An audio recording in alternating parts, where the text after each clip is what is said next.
Welcome to the Widowed Parent Podcast with your host, Jenny Lisk. Hey everyone, it's Jenny Lisk, and this is episode 96 of the Widowed Parent Podcast. So I had such a great discussion with Karen Paul for this episode. And Karen is a widowed mom, and she lives in the Washington, D.C. area. And her husband, like mine, died of glioblastoma. And the really crazy thing as we compared notes, we realized that our husbands were sick at the exact same time. We were both going through caregiving, glioblastoma, all of that for the latter half of 2015, and both of our husbands died in 2016. So as I said to her, I think we could have talked all afternoon comparing notes about the similarities and the differences. But we really did have a great discussion, and be sure to listen for Karen telling us all about her year of defiance when she did all the things that they say you're not supposed to do in the first year of widowhood. So I hope you enjoy my discussion with Karen Paul. Today's episode is brought to you by my very own book. It's called Future Widow: Losing My Husband, Saving My Family, Finding My Voice. And it's a memoir, and you can find out all about it at futurewidowbook.com. That's futurewidowbook.com. And there you can find the links to buy it everywhere books are sold. And look for the button that says buy the ebook directly from the author, and you can save 15%. Just use the special code LISTENER15, that's LISTENER15, and we go to futurewidowbook.com. I hope you check it out, and I hope you love it. My guest today is Karen Paul. Karen is a widowed parent, and she's joining us from Tacoma Park, Maryland. Karen, welcome to the show. Thanks. I'm so glad to be here, Jenny. Yeah. Well, I've really been looking forward to talking with you. And, I have to say, I read some of the pieces that you've written, and your story really resonated with me. And maybe part of it is because your husband also had glioblastoma, which, we'll be talking about. So I don't want to, spoil all the the discussion coming up. But I just think it really resonated. And your writing, I think, is terrific. And so I just wanted to talk with you and have people hear about your story and your reflections. So thank you again for coming here today. Oh, I'm really happy to be here. Yeah. All right. So let's just jump right in, and let's just back way up before everything changed, before your husband got brain cancer, when life was normal. Can you tell us a little bit about your life and your family back then? Sure. So my husband, Jonathan, and I had been married for closing in on 25 years. We had 3 children. Our oldest is now 25. Our daughter in the middle is 21, and our youngest now is 19. And he died 4 years ago, so they were 4 years younger. And we live in a suburb of Washington, D.C., but literally like right over the line. So we're very close to downtown Washington. We both worked in Washington. My husband and I both worked in the nonprofit sector. I'm a fundraiser, and he was a journalist, and he became a communications expert for a large multinational organization that provided vaccines to children all over the world. And we lived a very, kind of typical Washington, D.C. suburb life. We are Jewish. We belong to a synagogue. We were very active in our community. Our kids went to the local public schools, but we also had they also went to religious school, and, that was our life. We were just living our life. Yeah.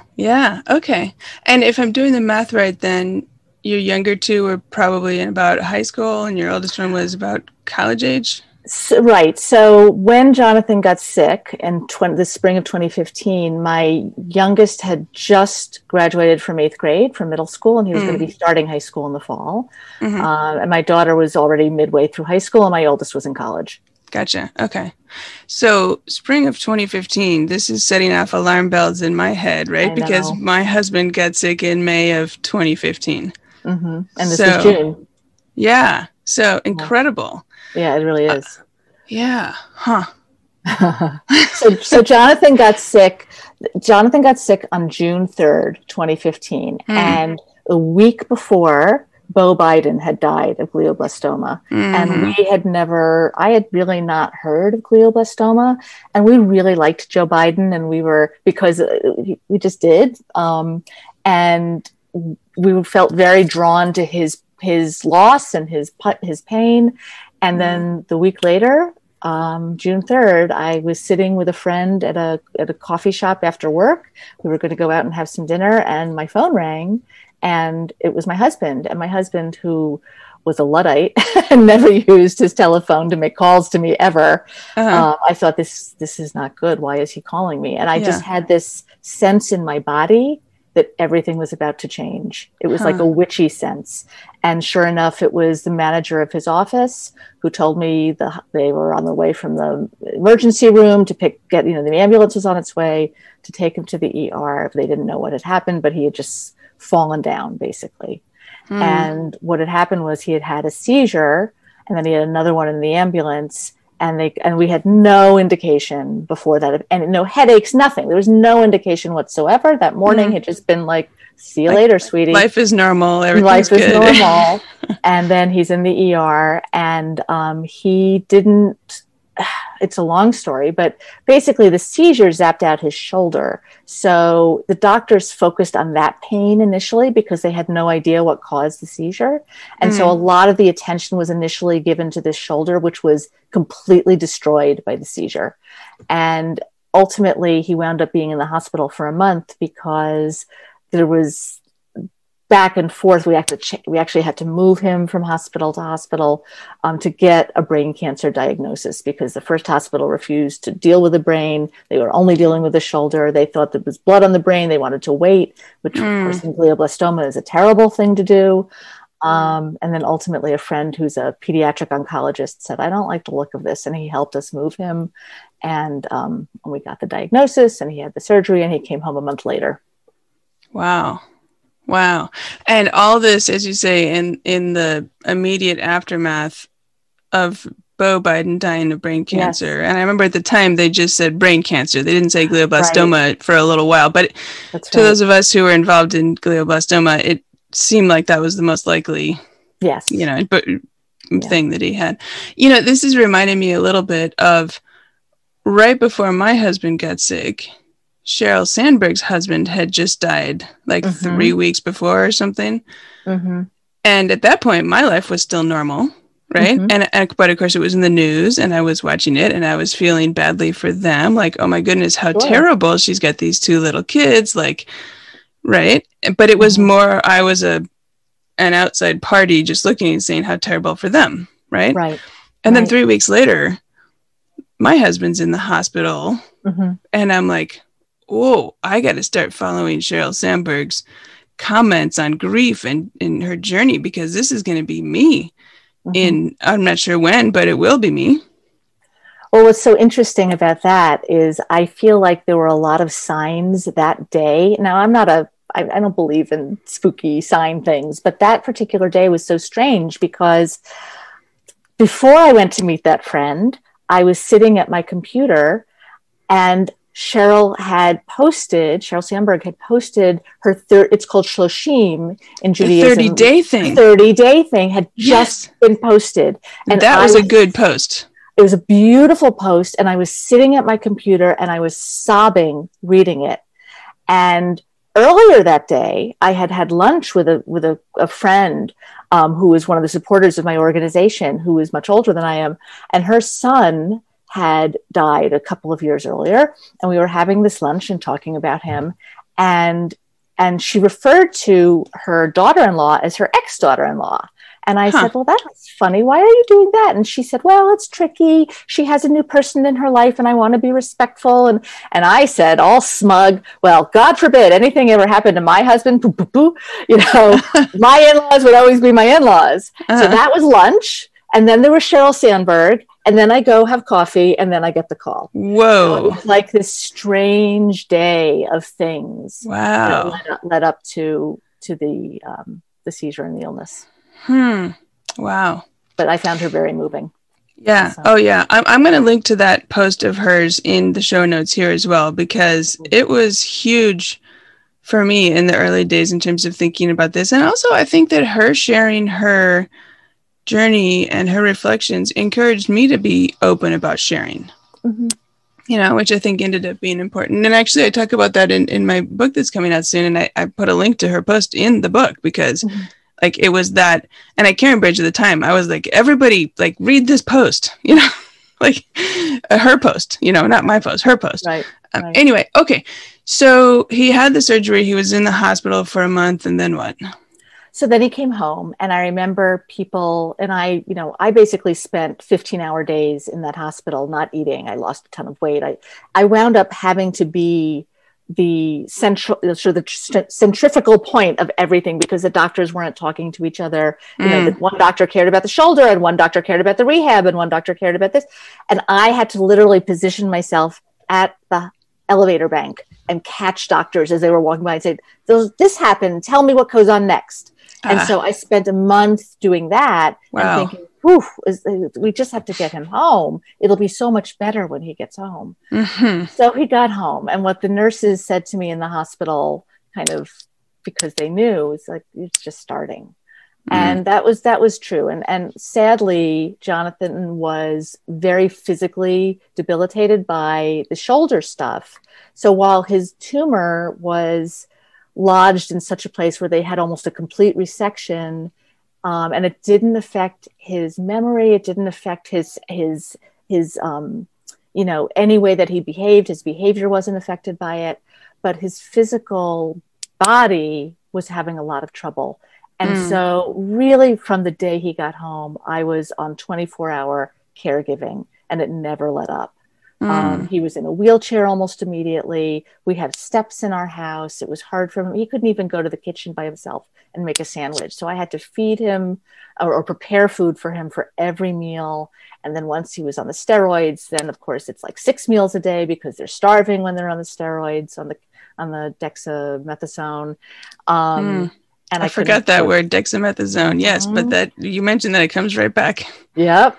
And the Keppra, the anti-seizure medication, which made him have aphasia sometimes. And I mean, he was just a mess. And he wound up, we set him up downstairs during the days and then upstairs at night. And I was putting him to bed like he was a child. And so from the very start, our partnership shifted almost immediately, and it was no longer husband and wife. It really was patient and caretaker from the very, very beginning, until he died a year later. Oh, that was going to be my next question. How long then was he sick? When did he die? 54 weeks. So he died June 18th, 2016. 2016. Okay. Yeah. So just over a year. Just over a year.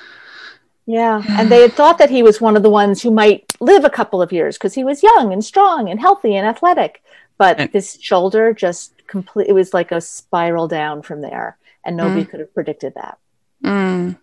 Yeah. Well, and I mean, you mentioned maybe one of the few that might live. It is really a case of very few. I mean, I think I looked at the numbers recently. It's like single digit survival for 5-year survival rate is in the single digits. Oh, yeah. Yeah. There's such outliers to people who actually live. I have a neighbor who has glioblastoma, and he's lived over 2 years now, and he's still at work, and he's one of the outliers. He's one of the people for whom his body is just maintaining for a while, but it's very, very rare. I know I actually have a number of people in my synagogue and in my neighborhood who died of glioblastoma, and they all died relatively quickly. Yeah. Well, and speaking of outliers, I have met somebody since my husband died, so a new friend for several years now. She got glioblastoma 15 years ago, and she's still living and doing well, like doing very well, normal, working, everything. But that's outlier, amazing. Yeah, for sure, it is amazing. It's incredible, and I mean, it's very, very lucky. Yeah. To be one of those few. Anyway, okay, so. Normally, I would ask you next, all right, what was that first year like? But I think I should ask you in the context of this article that you wrote, which is called, let me see what it's called, A Year of Flying in the Face of Grief. And Defiance, I think, is the actual title. Yes, I think that was a subtitle. You're right. Defiance, A Year of Flying in the Face of Grief. And you started out the piece by saying, I've always been a rules follower. Yeah. So let's talk about this first year, because I think it would be great to hear your reflections on these things. Tell us a little bit about this. So first of all, I just want to say that unlike you, Jenny, I've been blogging and I've been writing my whole life. And so I kind of tell my story all the time. And this was a new place to tell my story. So it wasn't, so Sheryl Sandberg to me it was just a normal thing to do, to share in that way. And so I decided from the very beginning of Jonathan's illness, I was just going to start blogging and sharing my story, both because people needed to be caught up and because it was cathartic for me. Yeah, I'm just going to interrupt and say, I think both of you had pieces in the Washington Post while he was sick, right? We did. So Jonathan, who was a journalist, wrote, because the cancer moonshot in Obama's administration had been announced that year. So he wrote about that and how it was too late for him, but he hoped it would help others. And then the day that ran, he pitched the editor on a piece by me as his caregiver, which got a lot of like ugly, trolling on it because I talked about how hard it was. And people were like, you're fat and you're not living up to your marriage promises. I mean, people were horrible. They were ugly and awful. And then my youngest son wants to be a journalist like his dad. And a year later, he came to me and he said, do you think they'd run a story by like the child of the person who wrote that? And so I said, well, why don't you write to the editor and see? And she did. And she worked with him directly. And he ran a piece a year later about what it was like to lose his dad. Ooh, so I would love to read that piece. And I don't think I've seen, if you could send me a link, I'll put that in the show notes too. I'll send that to you. And how awesome to have then the 3 different pieces from the 3 different perspectives. Yeah. Yeah. It was wonderful. So anyway, but back to your question about that first year. So I wrote, in addition to my blogging, I decided to write an article for Lilith magazine, which is the Jewish feminist magazine. And what I really wanted to do was talk about that first year. And for me, that first year, after that year of sort of imprisonment as a caretaker, quite honestly, all I wanted to do was just get out. And literally 3 weeks after Jonathan died, I was already traveling with my daughter to go to Israel, where we have family and friends, and it feels like a safe place. But I just needed to go out of my house, which we can all understand today how that feels. But that's how it felt to me back then. You spent that year trapped, at home in caregiving and very constrained by what you could and couldn't do. Exactly. I felt like an 80-year-old shut in that year. So my whole being, my first response to the grief and the loss was to just charge out and do a million things. And I know that general wisdom, common wisdom holds that you shouldn't make any big decisions in that first year when you're grieving and loss, because it's just your head isn't clear and it's hard to make decisions. And meanwhile, I did all these things that were really big decisions. So I started by traveling with my daughter, which wasn't a huge decision, but it was a big deal. And while I was there, I got a tattoo, which to me was something I had kind of always wanted, but my husband was very, very opposed to them. And I just thought, nope, it's time. And I got a tattoo. I actually got a khamsa, which is like the hand of Fatima. It's a Middle Eastern good luck charm that wards away the evil eye. So I got one on my ankle, and my daughter got a giant one on her back. My children are now tattooed up and down with everything on their bodies relating back to their dad. I've heard that's a thing. Grief tattoos, memorial tattoos. Talia has his name. My son has Jonathan was from Phoenix, so he has got a Phoenix mountain and a Maryland crab intertwined on his leg. He's got, there's so many things that they've done all over their bodies, it's all in their dad. And viewers can't see, but as you're waving your arms, it looks like you might have something else on your arm here. I do. I have actually 3. So the one on my arm says more, because I want more out of life. And then the one on my back is a chai, which is the Jewish symbol for life, like l'chaim, to life. And all 3 of my 2 younger children and I all got that together as a way to have our family tattoo. Yeah, we did that during college family weekend. Instead of going to the programs, we went and got tattoos. Yeah. There you go. So, okay, so your first act of defiance was you took a big trip overseas to Israel, and the second act was tied up in that while you were there, you got a tattoo. Right. And then I came back and we got a dog. A dog? You didn't have a dog before this? We did not have a dog. Again, one member of my family was very opposed to them, and sadly, he was no longer there with a vote. So in fact, when he was sick, I would sit up late at night and make lists of things that I would do after he died, because of course we knew he was going to die with glioblastoma. And one of the things was get the kids a dog, because I just knew that it would help. I didn't know how it would help, but I knew it would help. And so within a month, I said to the kids, look, I don't want to be disrespectful to Dad, but I think we should get a dog. And they're like, can we go right now? So we did. And we adopted our dog, and Nice. He was a magnet. I mean, my kids had been living behind closed doors for so long, because our house was such a sad and hard place. And I felt that first year that one of my most important jobs was to make our house feel like a safe space again for my family and my kids. And I knew that the dog would be part of that. And he was. I mean, they just like jumped on top of him and took him in, and he became a love magnet. And my kids weren't spending their time in the rooms anymore. They were downstairs playing with the dog and playing with each other and hanging out with me. And so that was a really big deal, but I sure didn't know how to take care of a dog. So that was a learning experience. Yeah. But dogs are great like that, because, they don't know what's going on or anything. They're just there, and they want to just be with you and love you and let you pet their soft ears and just like be awesome. Exactly. And that's what he's done. So that was defiant act number 3, I think. Okay. And then when I came back home, I actually have to give a little shout out to my organization, the organization that I worked for at the time, because they gave me so much rope the year that I was caregiving. I mean, I was working at home. Not everybody was working at home back then. And I basically was working at home, and I had a wonderful assistant who helped me keep all the balls in the air. But they just basically said from the very start, my CEO had gathered the staff and said, whatever Karen needs, we've got it. And nice. I was really, really lucky. So that's awesome. I probably worked, a third of the time that year, but I got paid in full and I could take off anytime I needed.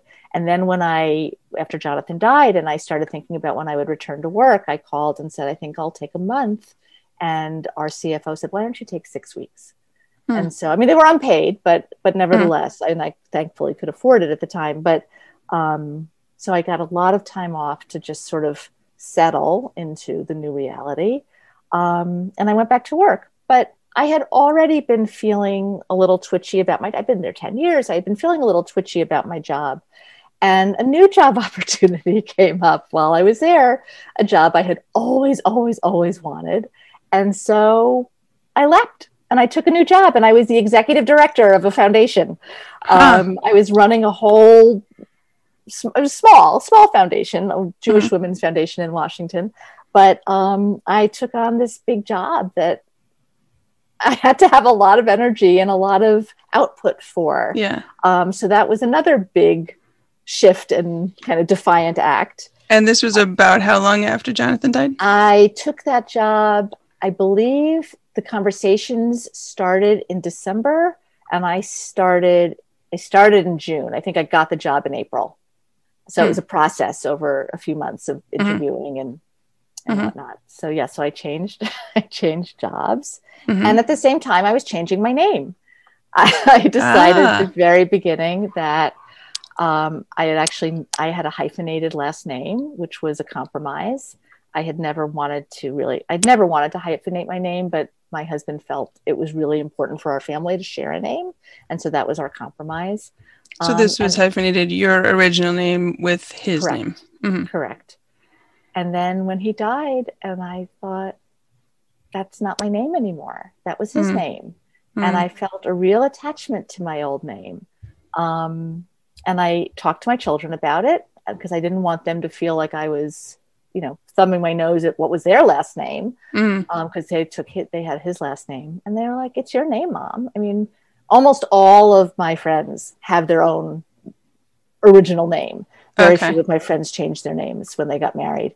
And so I started going through the process of changing my name on top of everything else, which is a lot of paperwork on top of all the estate paperwork and Social Security and all the things that you have to do in that first year. It was a lot. But that was important to me personally. And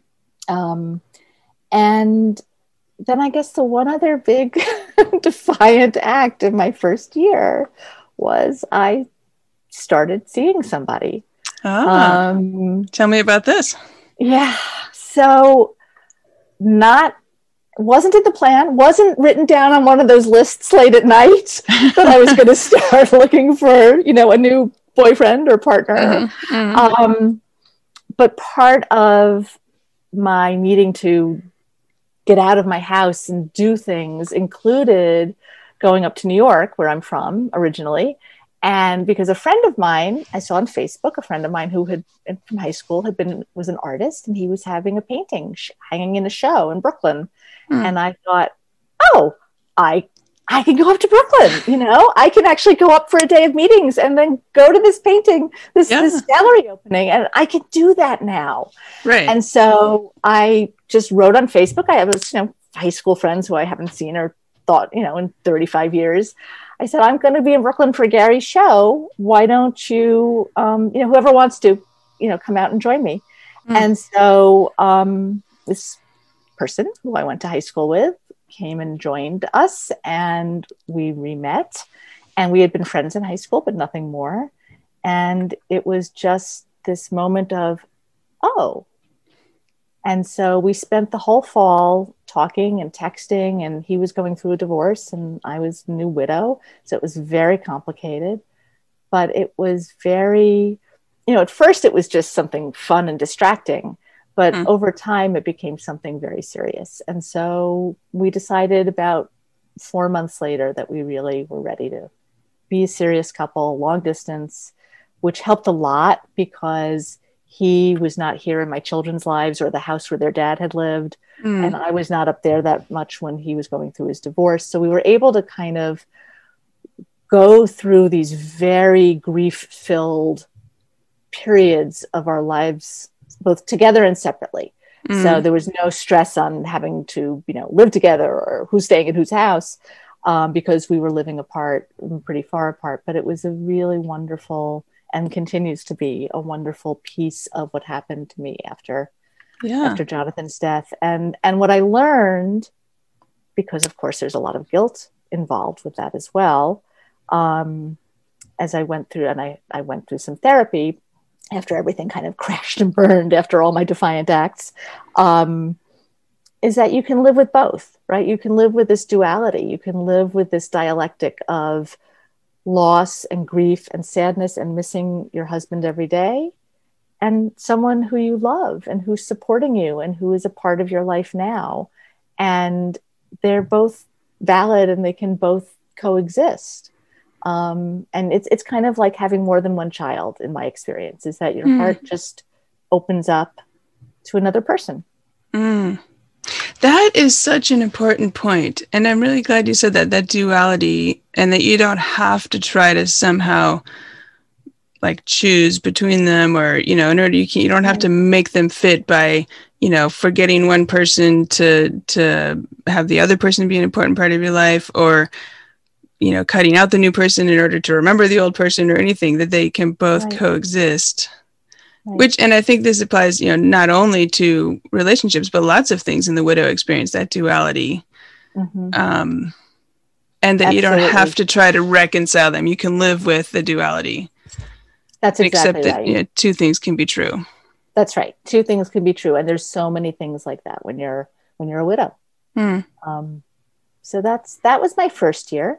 And wait, one follow-up question to that though. Are you guys still in New York and Washington, D.C.? Yes, or we are. Okay. And now COVID keeps us apart because he's a teacher and he's in school and he's exposed to potential, illness. I mean, they're very safe and it's been fine, but we haven't seen each other in a few months as a result.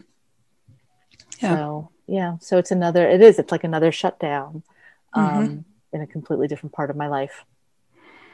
So I wonder when this shutdown ends someday, if you have another year of defiance, or another that freedom, right, of getting out of the previously such a lockdown situation.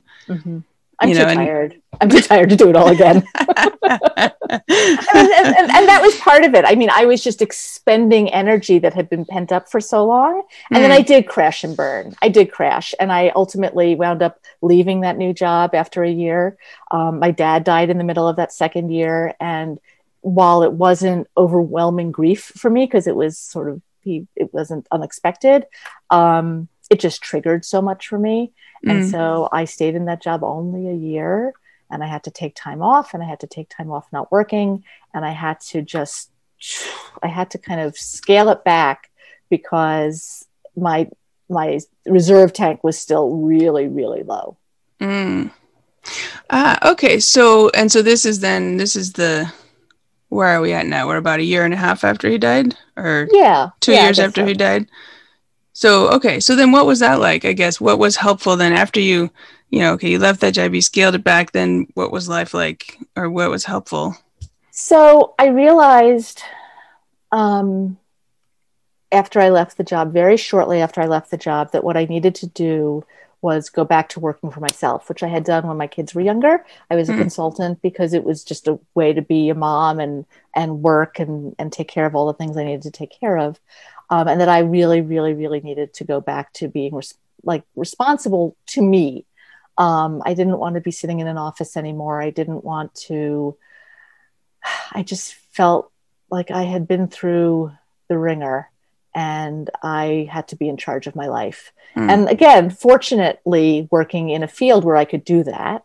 And so I was able to take that time, and I really literally spent probably 6 months staring out a window.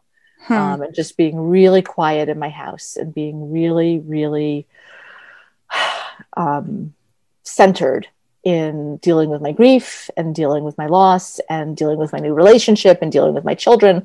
I mean, another piece of why I needed to leave that job was that my youngest son was having a really hard time the year I took that job. It was a year after Jonathan died. So that was the second year.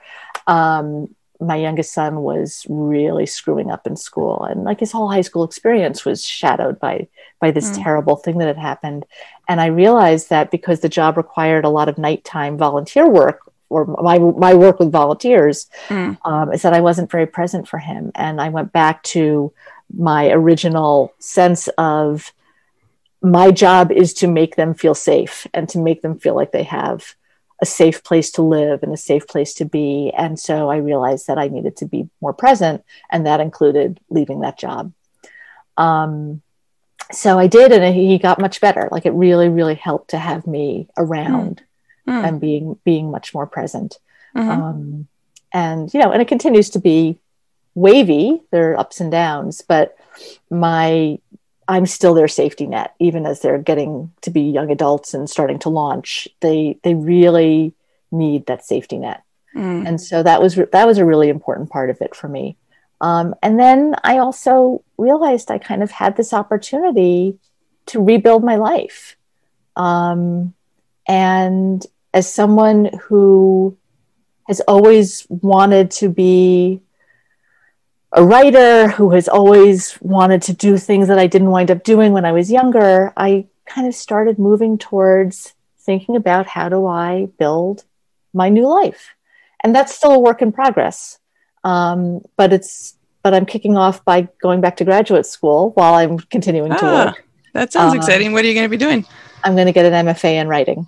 Oh, which cool. is what I've always wanted to do. So I'm going to be doing that part-time and working part-time, and continuing to launch my children. And so it's I don't think at the beginning I would have said I'm going to rebuild my life, but as I look back on the 5 years since Jonathan got sick, that's really what has happened.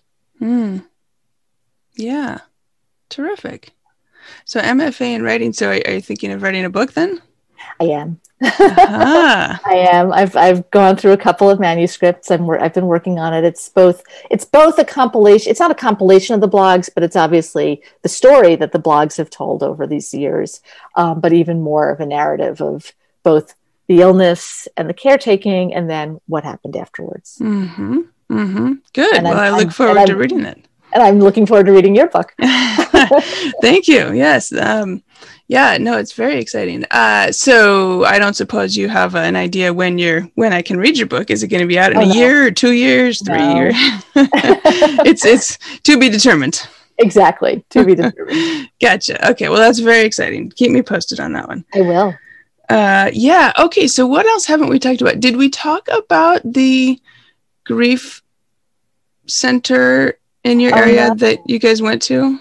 No. So I really, really want to give a plug to this wonderful organization that helped us kind of at all different stages, that I've worked with at all different stages. So when Jonathan was sick and I was sort of flailing and trying to figure out how to get help in the house, and he was very opposed to help in the house. He really only wanted me, which put everything on my back. Yeah. And it's very hard. I think especially with brain cancer, which is one of the hardest diseases to manage and to take care of, to be a caretaker for, because the patient is so changed. And in our case, it was physical change as much as emotional change. But he was absolutely bound and determined that no one was going to take care of him except me. So there was a lot of pressure on me because I was working full time, taking care of all my children and taking care of my husband. And so the house and everything else in life, right? Right. And so I really needed some relief. And so I went to a group called Caring Matters, which is in Montgomery County, Maryland, biggest county in Maryland. And they provide volunteers for families who are in crisis. And they also do grief counseling services. So the volunteers that they have come and help families like mine who just needed someone to take him to his physical therapy appointments twice a week. So I had a lovely volunteer come for a few months, and Jonathan just succumbed to the fact that I had this gentleman take him twice a week to his physical therapy. So I had an hour of time during the day where I wasn't responsible. Which is huge, is a huge thing, right? I mean, to have an hour where you're not responsible for anybody or anything and you can just like do nothing. Yeah. Or work, because I had to work in the middle of all of it. Right.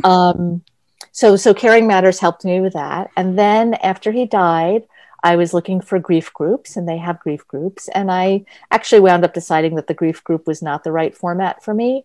And my writing was actually as cathartic as it could be at that point. And then I wound up going into individual therapy eventually. But I did try their grief group. And then I really connected with them. And when I became a consultant, I started doing some work with them. And I also volunteered and will be holding grief writing workshops with them. Oh, good. And I've just joined their board of trustees. So it's nice. I love being a part of this community of people who are in crisis and who are grievers, and we speak the same language. You know, I think that's one of the things that's so,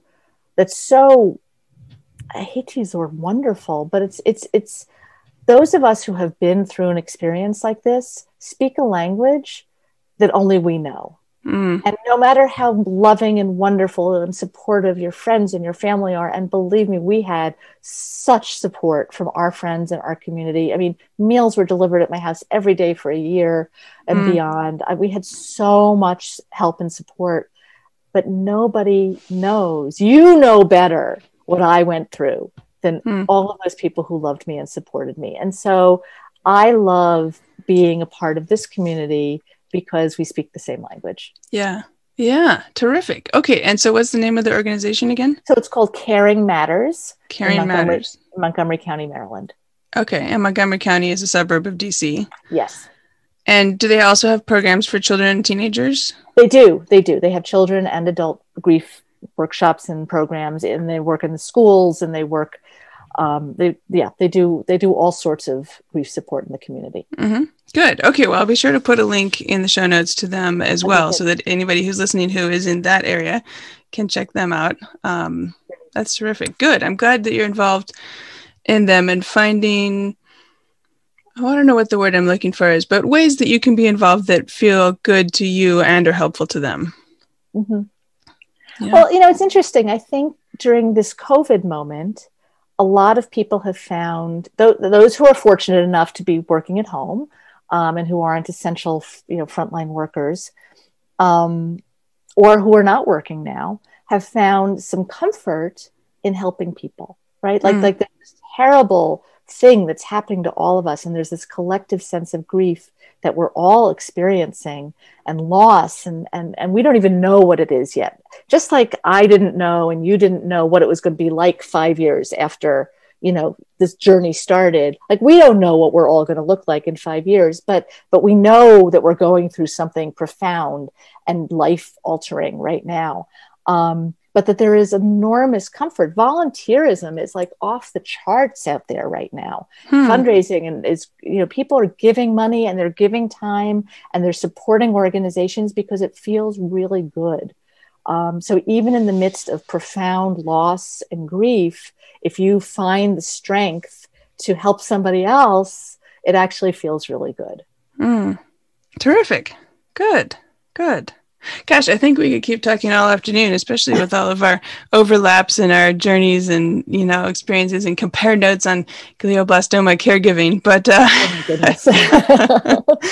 but I think we are just about out of time here for this discussion. So I'll ask one more question. I like to ask all my guests on the show. If you could say one thing to newly widowed parents, what would you say to them? I would say take a deep breath and know that what your life looks like today is not what your life is going to look like in 6 months or a year or 2 years or 5 years.